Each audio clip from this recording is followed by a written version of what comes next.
Welcome to our channel Madhu cooking ஸ்டைல்ஸை subscribe பண்ணிக்கோங்க. வாங்க வீடியோக்குள்ளே போகலாம். இன்றைக்கி நம்ம என்ன பார்க்க போகிறோன்னா காலிஃப்ளவர் சில்லி தான் எப்படி செய்யறதுன்னு நம்ம பார்க்க போகிறோம். ஃபஸ்ட்டு ஒரு பவுல் எடுத்துக்கலாம். அது சுடு தண்ணி வச்சுக்கலாம். வச்சுட்டு அதில் மஞ்சள் கொஞ்சம் உப்பு கொஞ்சம் சேர்த்துட்டு காலிஃப்ளவர் சில்லி நார்மலாக எல்லாமே ஒரே அளவில் காலிஃப்ளவர் நம்ம நறுக்கி வச்சுக்கணும். அதை நம்ம ஒவ்வொன்றா சேர்த்துக்கலாம்.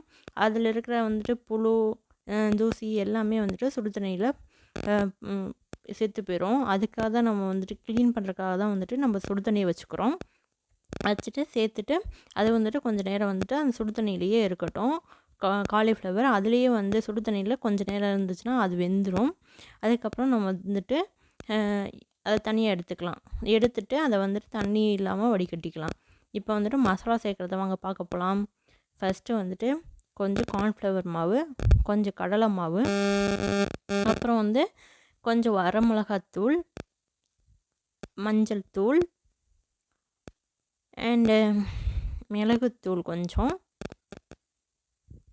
அண்ட் உப்பு இதெல்லாம் சேர்த்துட்டு நம்ம அதை ரொம்ப லூஸாகவும் இல்லாமல் ரொம்ப டைட்டாகவும் இல்லாமல் நார்மலாக நம்ம இப்போ கலந்து எடுத்துக்கலாம்.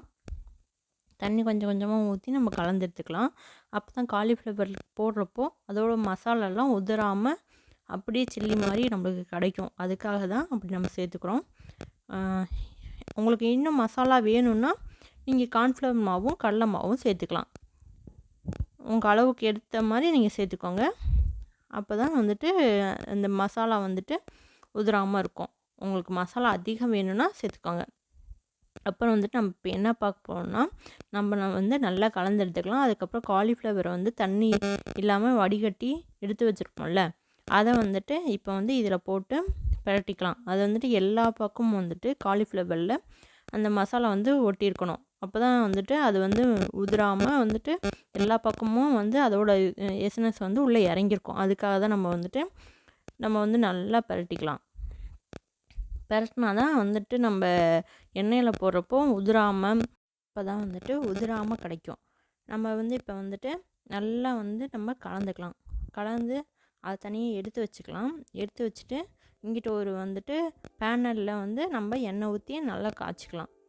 காய்ச்சி இந்த பரட்டி வச்சுருக்கிறத நல்லா எல்லா பக்கம் எசனஸ் இறங்குற மாதிரி நம்ம பரட்டிக்கலாம். பரட்டினதுக்கப்புறம் உங்களுக்கு நல்லா எசனஸ் இறங்கிருக்குல்ல,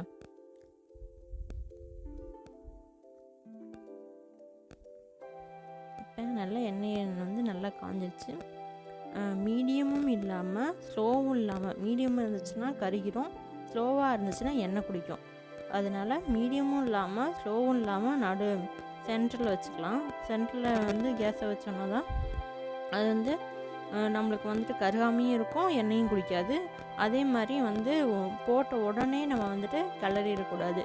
கொஞ்சம் நேரம் அந்த பொரியெல்லாம் இறங்குனதுக்கப்புறம் கொஞ்சம் கழிச்சு நம்ம 5 நிமிஷம் கழித்து கிளறினோன்னா அதோட உதிரியாக போகாமல் நல்லாயிருக்கும். நம்ம பாருங்கள் கிறிஸ்பினஸாக இருக்கும். பார்க்குறதுக்கே சூப்பராக இருக்குது. வாங்க சாப்பிட்லாம். சப்ஸ்கிரைப் பண்ணிக்கோங்க ஃப்ரெண்ட்ஸ்.